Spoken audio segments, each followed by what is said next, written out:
All right, today really simple one how you can check open ports on specific IP addresses, for example, on a website or similar. Let me show you this tools2you.com/tool open port check. I will link it down in the description. Make sure to check the description out.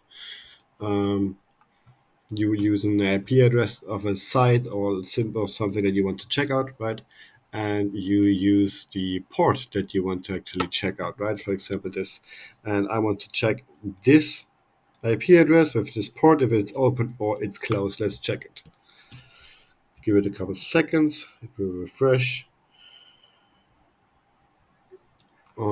Here we go. And this port is closed. You could definitely repeat it. You can do it on an automated basis. You can do it on a repetitive basis. You can check all the ports and find open ports doing this process.